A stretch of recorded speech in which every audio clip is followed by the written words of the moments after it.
Assalamualaikum warahmatullahi wabarakatuh. Alhamdulillah palawargi tepang dangu deui ya sareng emang dina acara anu manehnya eta Mang Dongengkeun.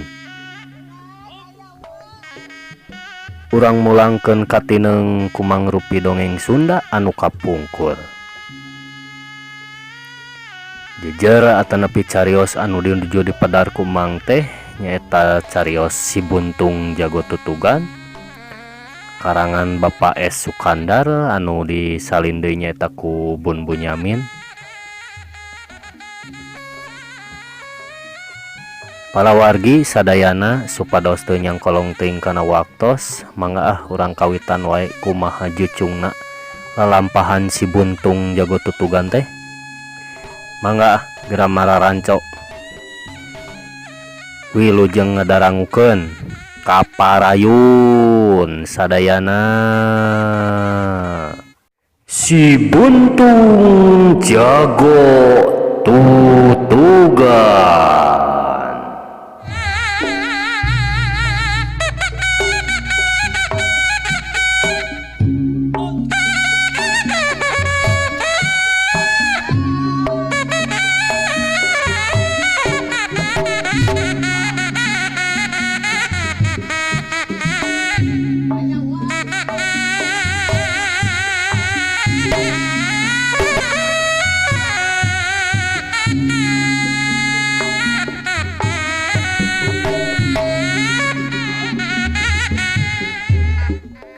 Sakedap palawargi sadayana sate acan emang neraskeun ieu dongeng. Emang gaduh pamunut ieu teh biasa ieu. Kanu teu acan mencet tombol subscribe-na mangga dipencet heula supados teu kalangkung ieu seri-serina. Sareng deui ka emangna supados rada tambih semangat gitu alah Mang dongengkeunana. Sate acan ngadangukeun pencet heula tombol like nanya anu gambar jempol teh kade ulah anu kahandap. Jempol anu hade teh nih. Mangga urang teraskeun we.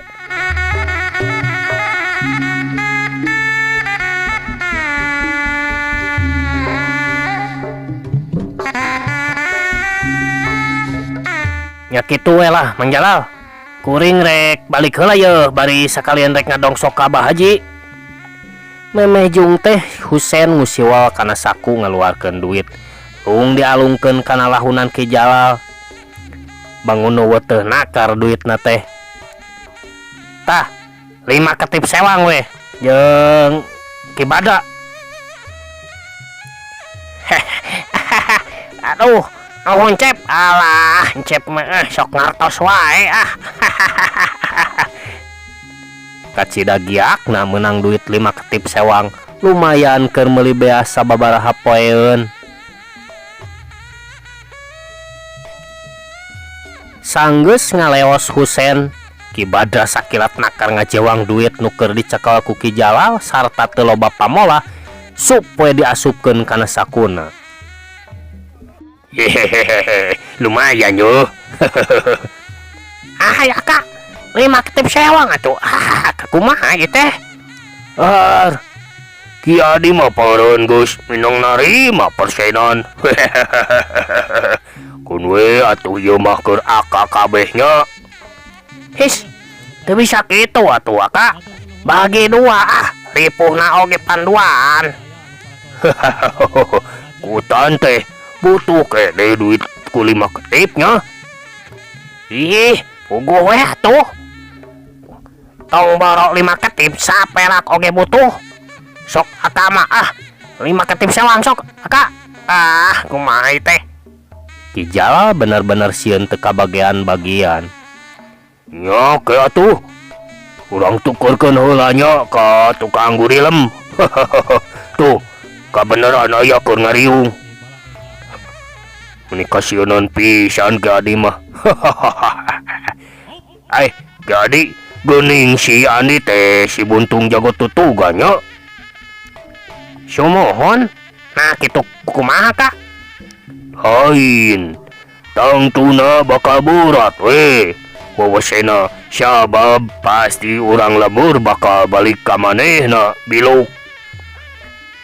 Ieu duit didinya wayana we keur aka. Sabab didinya geus tetela nyumputkeun data. Anggap we dengda ngabohongan publik. Nya. Aka mah bet jadi loba aturan. Nyasat make gawe demit atuh hari kudu terang-terangan mah pilaku atuh. Jeung lamun make akal tarekah siga tadi mah urang lembur teh mamang menangkeun si Andi. Nya tapi kudu dicaritakeun yo. Ngeunaan hal ieu ka Cep Husein. Ambeh ditambahan deui biaya operasionalna euy. Cek Ki Badra ngesongkeun saran. Nya, eta mah ke deui urang akalan. Ngan ayeuna mah eta geuwat duit tadi bagi dua heula. Ki Jalal keukeuh sieun Ki Badra poho.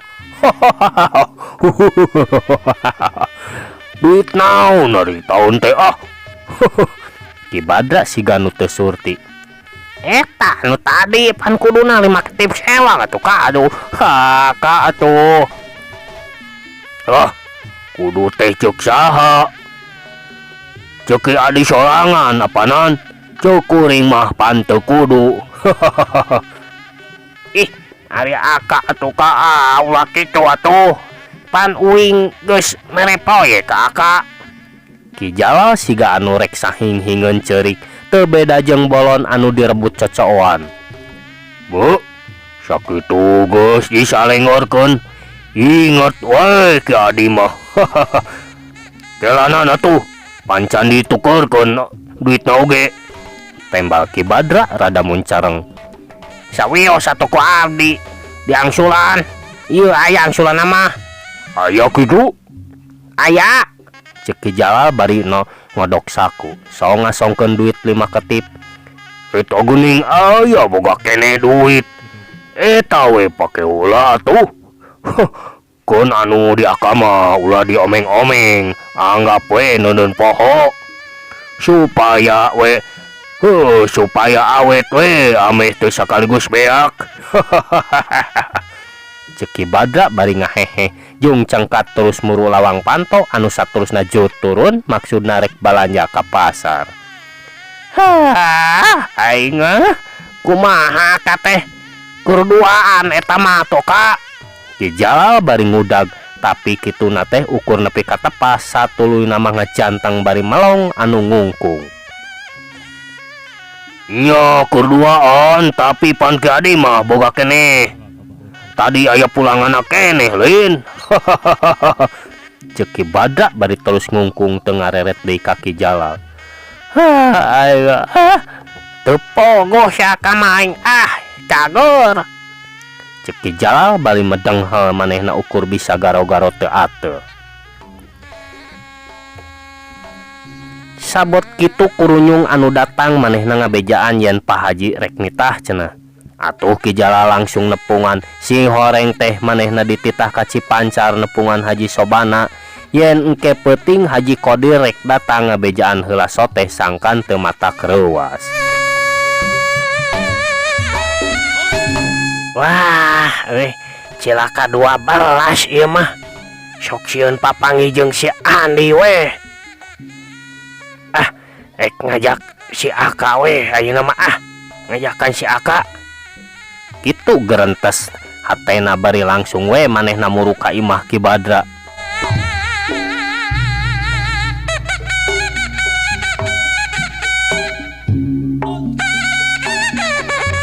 Kabenerana teh keur nyampak di imah keur cacamuilan we ngadahar kulub hui. Barang jok Ki Jalal teh gentak disumputkeun. Poharanya Ki Badra.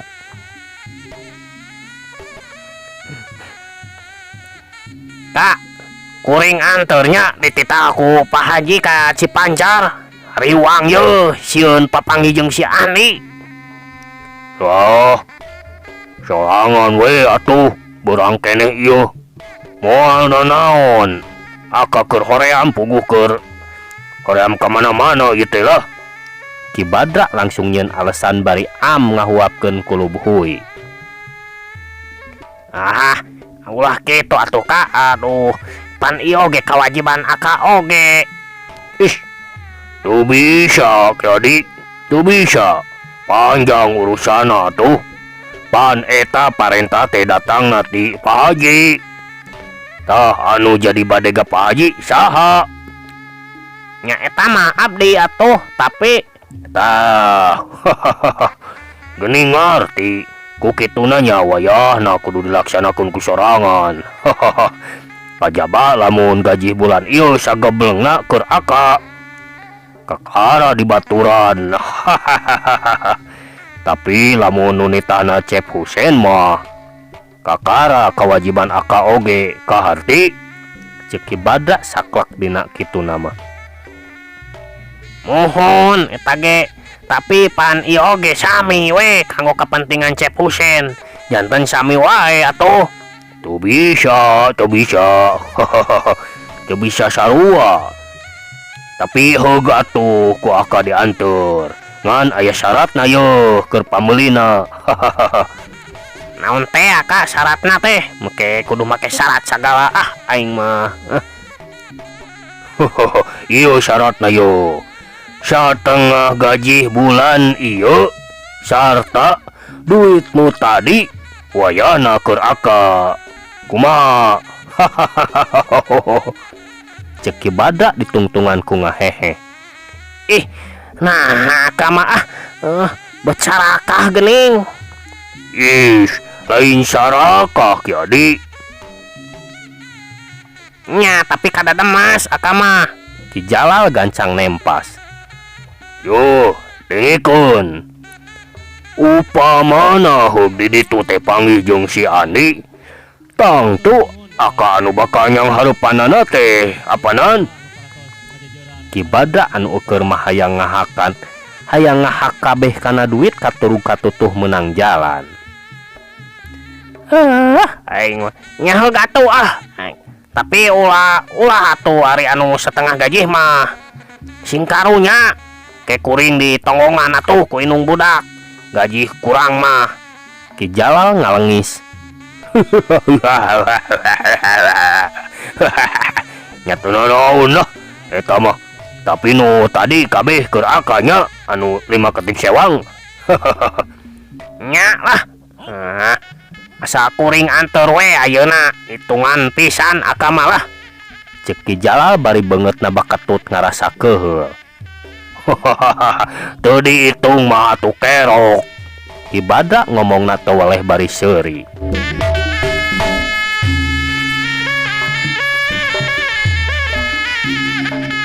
Geus kitu mah bral maranehna arinit ngajugjug ka Cipancar. Barang indit mah teu aya halangan harungan. Gok wae ka imahna Haji Sobana ngan edas bet teu ku hanteu. Pas balikna bet papanggih pisan jeung anu dipikasieuna nya eta Andi anu harita tas ti kadungora. Ki Jantra mah teu milu, mewok wae dicadas gantung, rada hoream lamun indit-inditan beurang teh. Puguh we pikeun Andi mah asa komo manggih tepung jeung Ki Jalal teh. Bakuna mah rek menta katerangan naha naon sababna kamanehna jojo ngamusuh. Tapi pikeun nu duaan mah lain deui ngaranjugna, komo barang mireungeuh Andi nyampeurkeun. Dina pamikiran maranehna moal salah deui yen Andi pasti rek aya maksud anu teu hade. Puguh kitu ari nu boga dosa mah. Nu matak waktu Andi kabireungeuh ngadeuketan teh teu talangke deui sabrut wae Ki Badra jeung Ki Jalal teh narajang meh bareng nigaskeun bedogna. Andi mireungeuh ketakna ieu dua jalma sakelat nyabut siku-sikuna dibarengan ku ngagunakeun gerakan pangalmui. Geco nyaho-nyaho Andi geus aya ditukangeunana sarta teu antaparah deui ngan belentrang we sirah Ki Badra jeung Ki Jalal teh ditakolan ku siku-siku make jurus nakol bonang. Jurus nakol bonang nya palawargi pohara. Dua anak kontan ngoceak sarta terus malikeun badan bari sauk nyabetkeun bedogna.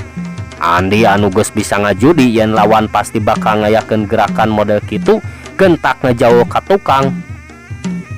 Helo sia buntung, mabongo handel ka aing, cucu ngasa hulu aing teh kampeng-kampeng oge pitraheun deuleu. Ki Badra hohoak bari leungeuna nyabakan sirah. Nasaha anu ngabongohan, Andi kau anu cileureun, mata teh bolotot tambuh atuh ari panenjo dijual ka pada. Andi ngeyehkeun. Ulah, montong lo babacot sia buntung, tarima yo. Yeah! Ki Badra anu geus teu bisa ngawasa amarahna, nyaprut deui narajang pedogna ngahiuk bangbaraan. Maksudna rek migas tarang, tapi Andi ukur narik suku kencana ka tukang. Bareng jeung eta siku-sikuna dina gerak capit hurang, sakilat geus bisa nyapit bedog Ki Badra. Trak! Bedog kacapit pageuh nakar. Ki Badra sakuat tanaga ngapetot bedogna, tapi capitan siku-siku Andi teu beda jeung geger. Ki Badra narik bedogna nepi ka adoregeng kesang geus mimiti renung tina tarangna.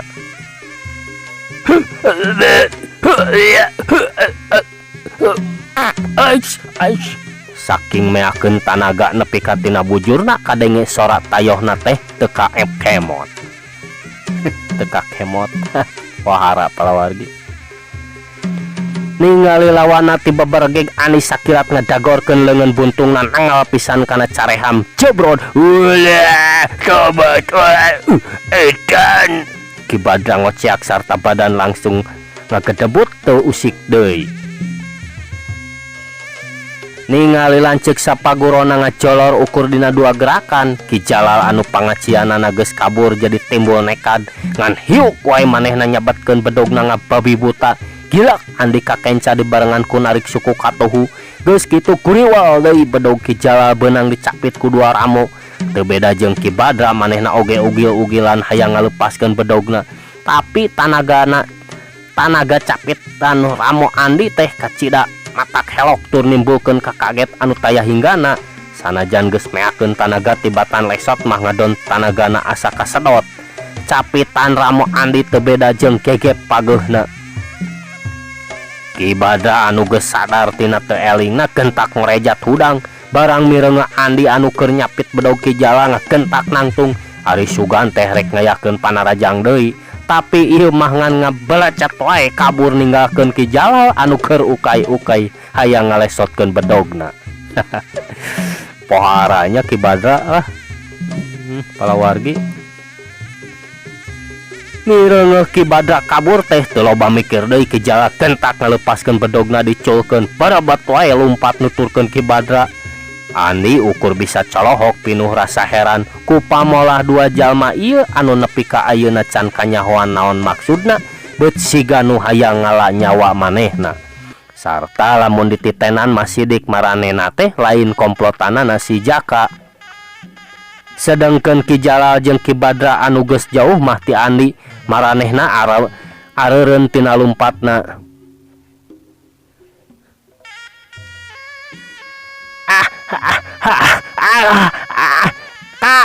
Aka nah betap kakak kabur. Ki Jalal nganaha-naha ka Ki Badra bari haruha hareho.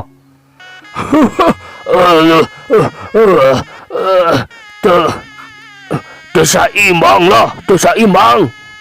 Tembak Ki Badra bari sarua renghap ranjuk bari nyaritana ka mana karep. Duit nu ti Ki Adi teu teu saimbang jeung mamalana. Hilihkan careham Aka nepi ka asa nyengsol kieu. Cek Ki Badra bari nembongkeun carehamna anu semu nyengsol. Bongana we da Aka mah hawak. Jadi weh kitu. Cek Ki Jalal bari noyod ka Imah Haji Qodir rek laporaan ngeunahan hasil nepungan Haji Sobana. Ngan ari hal patalakna jeung Andi mah teu dibejakeun.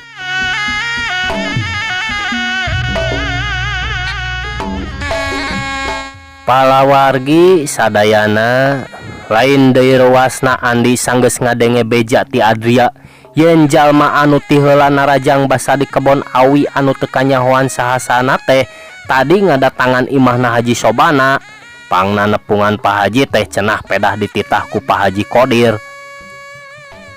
Ku kituna jobreh wae ku Andi geus bisa kaharti lamun eta jalma anu malahan bieu pisan oge geus rirebutan deui jeung manehna teh tayalian titahan Husen anu pastina hayang males ka nyeri ka manehna.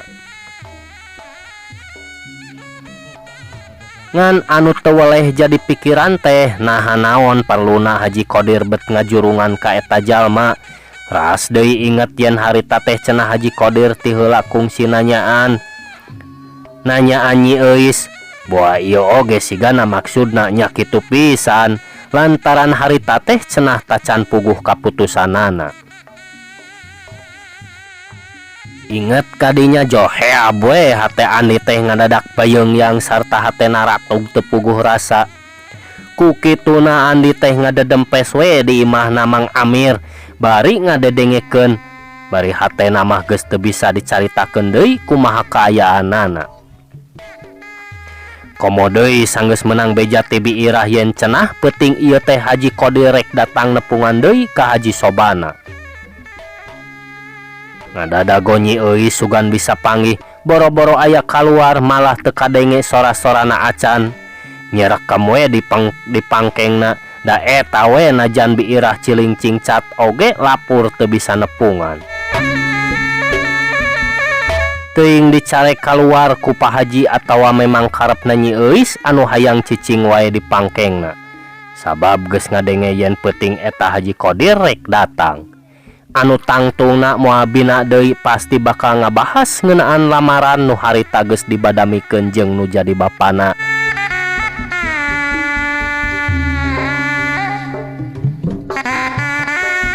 Reup magrib Andi geus aya di luar sasalingkeran di nubuni. Tekung silila bener we abrulan Pak Haji Qodir teh datang. Raang marawa obor jumlahna genepannya eta Pak Haji Qodir jeung pangiringna atuh teu tingaleun Ki Jalal sarta Ki Badra oge milu nu duaan geus rada kolot. Kawasna bae anu dipercayakeun pikeun ngabadamikeun anu dimaksud. Andi anu ngarasa panasaran kana naon anu rek dibadamikeun ngakentak asup ka kolong imah. Tidinya mah manehna bisa jelas ngadedengekeun teu jauh tina sangkaan. Bener we Pak Haji Qodir teh nagih janji dumeh ti heula can meunang kaputusan. Kungsi eta oge dukdak heula pihak Pak Haji Qodir tetep ngadesak menta kaputusan. Atuh ti pihak Haji Sobana teu waka gasik nampa keukeuh deui kana pamadegan anu ti heula geus diasongkeun nyaeta saperkara lanceukna Nyi Euis anu can larabi teu hade lamun dituncal. Atuh kaduana nyaeta jenisna Nyi Euis ari ditanya teh tetep can aya niat boga salaki. Iya, tepuk tangan. Atur nuhun ka pendulur ti Majalaya. Nah atuh ari calengkeung teh Cepdana milu nimbrung majarkeun teh teu nanaon cenah manehna dirunghal oge ikhlas ridho moal aya gantar kakaitan. Atuh puguh we hal ieu teh pikeun Pak Haji Qodir mah mangrupa hiji pakarang anu kacida ampuhna. Anu antukna kapaksa Pak Haji Sobana kudu narima kana panglamarna lantaran bongana harita geus mere harepan. Atuh cenah perkara jenisna teu daekeun mah teu jadi soal sabab ari budak awewe mah sapinuhna aya dina kakawasaan indung bapana. Soal jodoh teh teu bisa nangtukeun sorangan.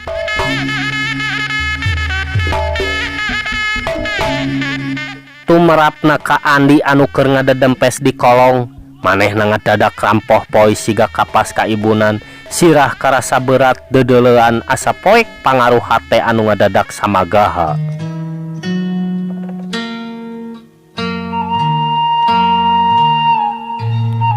Duh euis kayak kieu mah pas ini teh moal ngajadi geus supaya moal bisa laksana. Andi maksakeun kaluar ti kolong teu sirikna ngorondang. Kuncung-kuncung teh ka imah Mang Amir ari datang langsung nyuuh. Sanajan teu kadenge segrukna oge ari cipanonna mah juuh maseuhan samak. Puguh we Mang Amir katut biirah ngan bati haregeun pating colohok mireungeuh anu nyuuh teh. Dua nana sapamikiran yen pangna Andi nepi ka kitu teh moal salah tangtu aya patula patalina jeung kadatangan Haji Qodir. Kukituna geus teg wae lamun panglamarna Haji Qodir teh ayeuna mah ditarima ku Pak Haji Sobana. Dedeh teuing Jang Andi. Bibi mah kaget. Kunaon atuh Jang Andi teh? Biirah najan geus ngira-ngira kana naon nu jadi sabab musababna tetep hayang yakin sorana semu dareuda. Duh Bi, kieu geuning ari jalma teu aya kagaduh mah. Aduh. Andi tetep nyuuh sorana ngalengis nandakeun anu keur pepes hate bari cipanona terus murubut teu bisa ditahan. Mohon aku naon atuh Jang Andi teh? Bibi mah meuni asa ruas ieu teh. Jang Andi kasusah sareng kasedih teh mangrupa bumbu hirup, Jang. Pamepesna mah iwalti ku sabar sareng tawakal. Amuing dedeh teuing Jang Andi. Biirah satekah polah ngabeberah lantaran geus kajudi pasti Andi geus ngambek kana naon anu hal anu dibadamikeun. Ngan anu jadi heran teh naha Andi bet bisa nyaho secara langsung. Teu apaleun manehna mah lamun tadi Andi geus ngadedengekeun ti kolong imah. Duh Bi, taya bayana tiasa dipepes margi ancur harapan abdi teh. Tos ancur teu benten sareng kai nu tos janten areng anu marek-plek.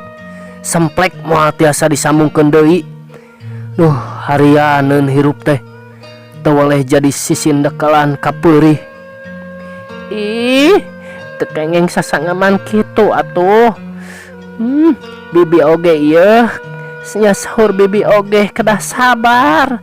Sabar tawakal Jang Andi.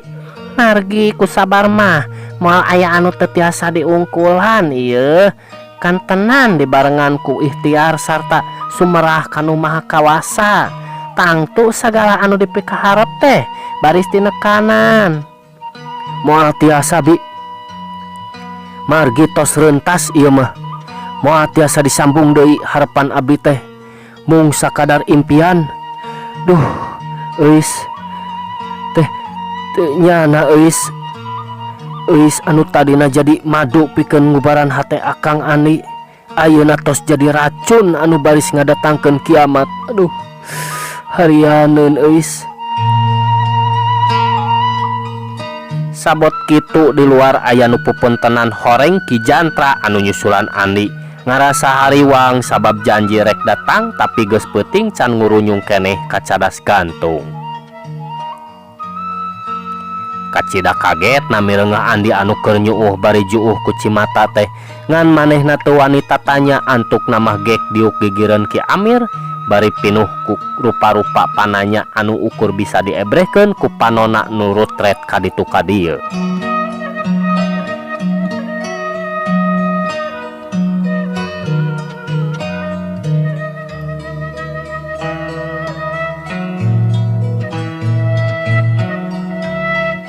Andi anu keur nyuuh ngadadak ngorejat nyaah beunta. Nyahoeun lamun di dinya geus aya Ki Jantra tapi teu ieu direret. Panona kalakah manco kalawang. Nah atuh beut matak ngaranyug saimah-imah badan Andi sakilat ngablesat nubruk panto. Ngan untungna teh panto mukana kaluar. Lamun seug mukana ka jero geus piraku daun panto teh teu amburadul di temrag awak Andi. Biirah ngagero satengah dipegeg sedang Mang Amir jeung Ki Jantra gentak nyusul ka tepas tapi tetela Andi geus ngiles.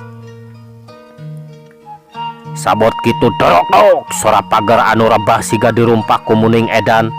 Dorok-dorok buru disusul ku sora anu ngagebru kawas-kawas sora imah nu runtuh. Dengek dipalebah-lebahkeun imah Haji Sobana anu ngoceak bari ampun-ampunan. Boh di jero imah Haji Sobana, boh di imah Mang Amir kadenge anu ngajarit. Sing horeng Bu Haji, Nyi Euis jeung Biirah anu kontanting jarerit lantaran harita teu beda karasana jeung aya lini. Sedengkeun Mang Amir jeung Ki Jantra gentak muru ka arah sora anu ngajerit di beh lebak, barang breh teh kasampak tukang gurilem anu kerawah riwih bari mulungan dagangana anu paburantak ngalayah di jajalaneun.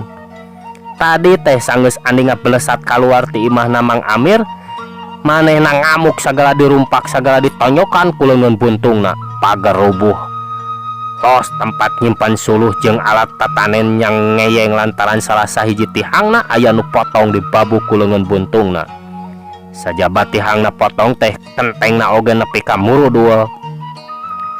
Sabot andi amuk-amukan teh lar tukang kurupuk nyaeta tukang gurilem anu ti barang mireungeuh abrolan jalma anu marawa obor nu taya lian ti rombongan Haji Qodir, manehna nuturkeun samarukna meureun eta abrolan teh rek muru ka tempat panglalajoan, tapi tetela abrolan teh ngadon arunggah ka imah Haji Sobana.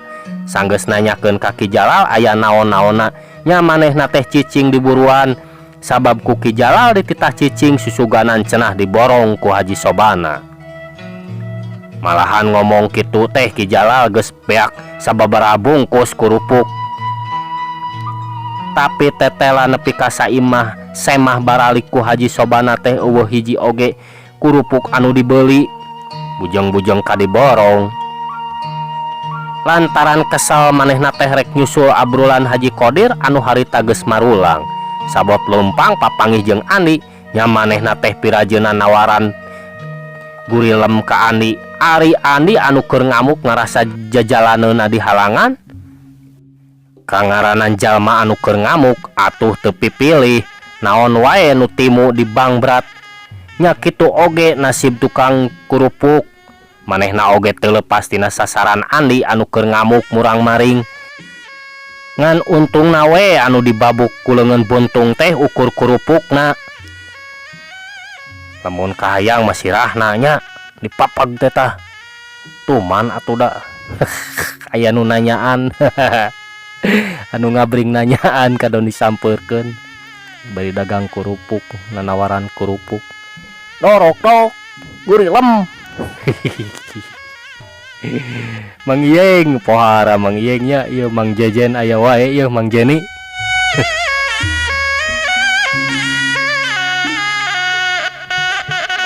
Manehna ukur bisa rawah riwih bari mulungan kurupuk pabalatak lantaran tadi wadahna dihancak ku leungeun buntung Andi.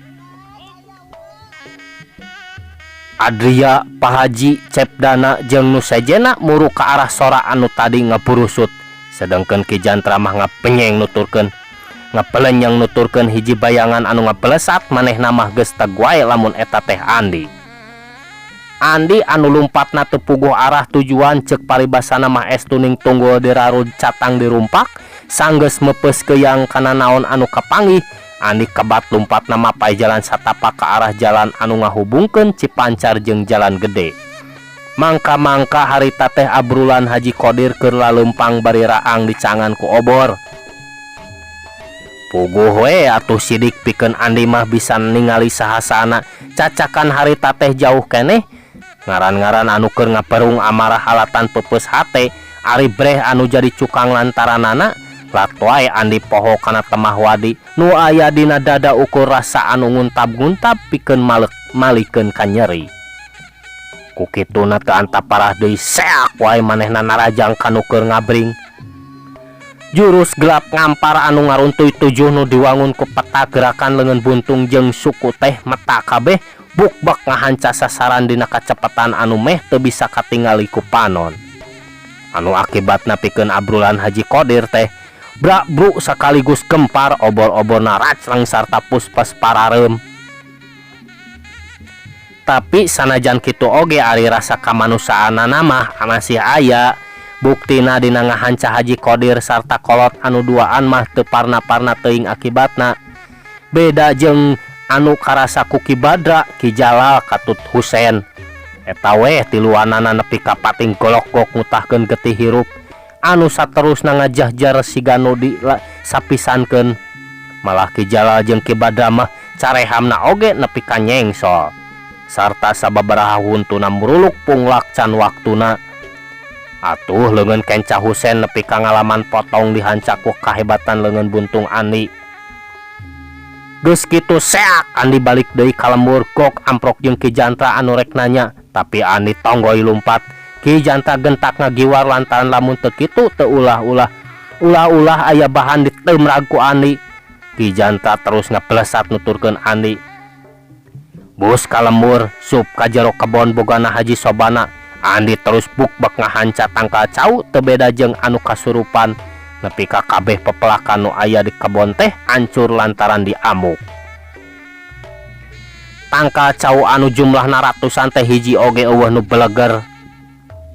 Geus kitu pelecet deui Andi lumpat ka jalan anu berasna ka lembur hujung, tapi Andi teu sumpang-simpang kabat lumpat ka pasir ayakan.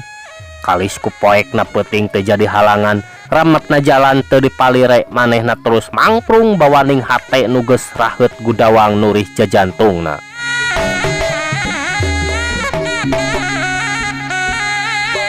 Sadatangna ka pasir ayakan blus manehna ka tempat baheula nu sok dipake latihan keur budak. Urutna natrat lobadahan kai anu pareunggas, teu anta parah dider Andi ngamuk leungeunna bukbak neungeulan dahan-dahan anu narang kadak. Sorana pating dorok-dok teu beda anu keur diamuk ku badak edan. Ki Jantra anu terus nuturkeun harita manehna geus nepi ka dinya, manehna ngacentul nyaksian petalakuna Andi anu teu beda jeung jelema kurang saeunan. Nepi ka Andi nangkuban bari nginghak, Ki Jantra tetep ngajentul teu lemek teu nyarek, malah tepi ka isukna Ki Jantra ngajentul. Nepi ka braina panon poe manehna teu sare sakrejep oge. Untungna harita teh Ki Jantra nyimpang heula ka imahna Mang Amir nyaeta waktu Andi keur amuk-amukan di kebon Haji Sobana. Atuh ku kituna sanajan ngaliwat manehna geus bisa neuleuman naon anu keur karandapan ku hate Andi. Eta sababna salila manehna cin leluk nungguan teh teu lemek teu nyarek. Bari hate mah kacidang ngarasa watirna sing horeng anu geus kasebut jawara jadug oge paribasana sepi tanding sudah lawan dina urusan bitotama. Ari jajantungna katiru ku eceng deui. Pohara palawarginya katiru ku panah asmara maksud teh teu buru ngarumpuyuk leungit budi ilang daya. Isukna waktu Andi cengkatina nangkuban ka kara manehna nyahoun yen ditungguan ku Ki Jantra. Kuniang manehna hudang gek diuk ngebrehkeun lelewa nu leuleus rampoh poy.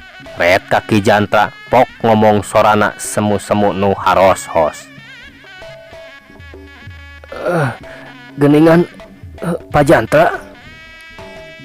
Sumuhun jang, sumuhun. Geningan uninga abdi aya di dieu. Kapan ti wengi keneh jangan di nuturkeun abdi ka dieu Pak. Sumuhun. Gening teu katinggal naha di mana wengi? Di dieu we jangan di teu acan pindah tempat Bapak teh. Cek Ki Jantra bari ragamang leungeun ngusapan tonggong Andi. Teu kulem? Henteu jang. Teu kengeng kitu atuh Pak. Bapak teu kedah kacanak mamala anu karandapan ku abdi. Mungih ngamulih angguran Bapak. Sawios jangan di Ridho Bapak teh nyarengan jang Andi Ridho. Teu kedah Pak. Sawios pergi Bapak teh kedah ka mana nyanyung si di lembur sorangan ngaraos hariwang ku anu bade hahangu umur di Cipancar kapan teu aya nu dituturkeun. Di cadas gantung we atuh Pak. Sareng Pak Adria oge moal dugi ka ngantep. Keung jangan nih, aduh, keung. Di Pak Adria atau atanapi di Mang Amir, kumaha? Moal teu kersaeun karereban Bapak. Andi sanajan keur kaayaan kitu oge tetep masih mikiran batur. Nuhun jangan nih, nuhun. Teu werat Bapak teh. Muhun atuh, asa ulah di dieu. Sawios abdi mah nyalira oge teu kedah di baturan. Andi netep panonna tembong buringas tapi semu-semu baseuh. Jadi bapak teh keukeuh kedah ingkah ti dieu. Sumuhun. Ayeuna keneh weh.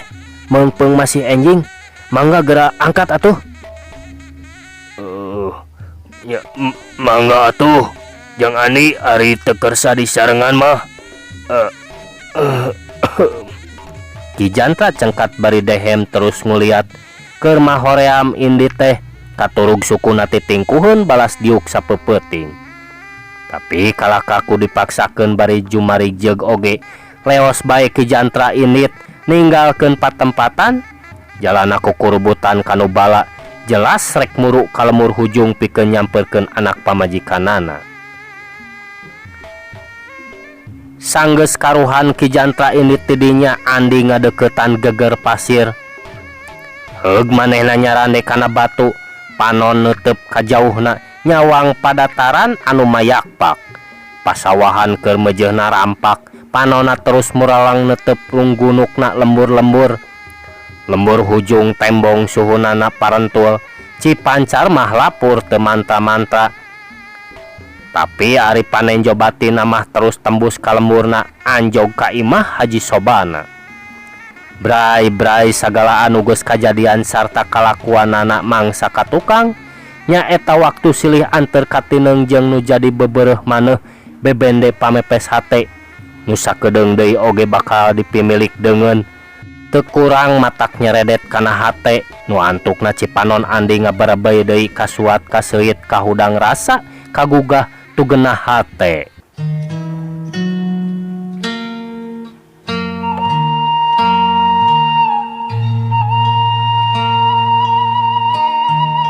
Salah aing sorangan teu nalipak maneh teu ngukur ka kujur teu nimbang ka awak. Di lain-lain oge aing teh teu beda jeung hunyur mandean gunung cecendet mande kiara. Moal ge bisa laksana. Aduh kumaha ari eusna nanya tujuan kitu. Tapi ebreh dina kecap anu digeus dikedalkeun ka aing manehna teh tetela teu sudi direremokeun ka si Husen.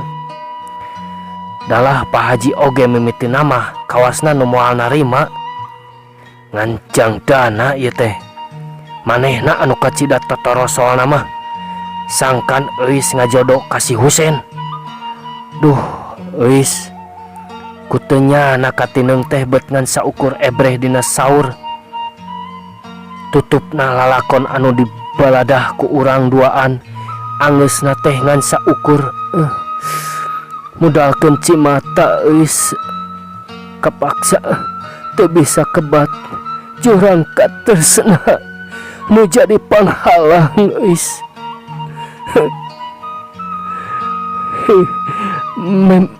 Memang kacidalung kawing eus nung hampura Kang Ani boa-boa eus teh Kang Ani moal kuat eus nyaruming Kang bari mawa pepesna hate. Tapi sanajan kitu nung mugi percanten gambaran eus nu ayeuna geus pageuh nyangkaruk dina hate akang. Pasti ku Kang Ani baris dibantun tembongkeun jaga di alam kalanggengan eus. Eus